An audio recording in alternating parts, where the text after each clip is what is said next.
আপনারা বেরিয়েছেন আজকে আমাদের চেয়ারম্যান সাহেব, মানুষের কাছে কতটা পাচ্ছেন? অনেকটাই সাশ্রয়। আজকে আমাদের তো বহরের তিনি হেভিওয়েট, একজন একজন প্রাক্তন সাংসদ এবং একজন বর্তমান চেয়ারম্যান। তা আপনারা কতটা আশা করছেন? আমরা তো তার উপরে আশা করব, অনেকটাই আশা দাদুরে করি। বলতে তৃণমূল পার্টি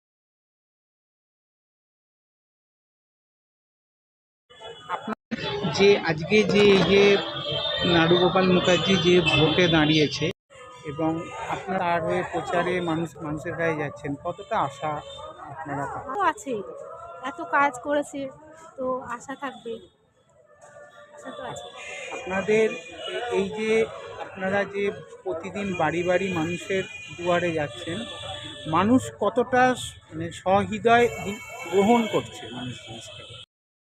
আচ্ছা, আজকে ধরুন এই ভোট প্রচারে আপনারা আপনারা বেরিয়েছেন, তা মানুষের কতটা কি আপনারা সাড়া পাচ্ছেন বা মানুষের কতটা কি আপনারা আশা করছেন মানুষের কাছ থেকে? আশা রাখা হচ্ছে পুরো উন্নয়নের ওপর। দাদা যেভাবে উন্নয়ন করেছে আমরা সেখানেই জানি যে এখানে দাদা জিতে গেছে। আর প্রচারে বেরিয়ে তো প্রচুর সবার সম্বর্ধনা পাচ্ছে, সবার আশীর্বাদ কুড়াচ্ছে, এটাই বিষয়। আর এতেই আমরা জানছি কাজ হবে।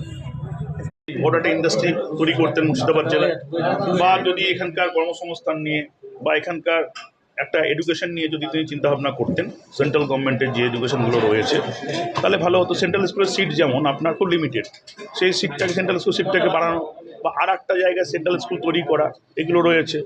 এখানে আর একটা দরকার ছিল, যেমন হচ্ছে প্রতিরক্ষা বলয়, যেহেতু বর্ডার আছে, বর্ডার থেকে ওরা যেমন মুখে বলে, অমিত শাহজি মুখে বলে যে এত মাইগ্রেট হচ্ছে, অর্থাৎ ইমিগ্রেশন প্রচুর।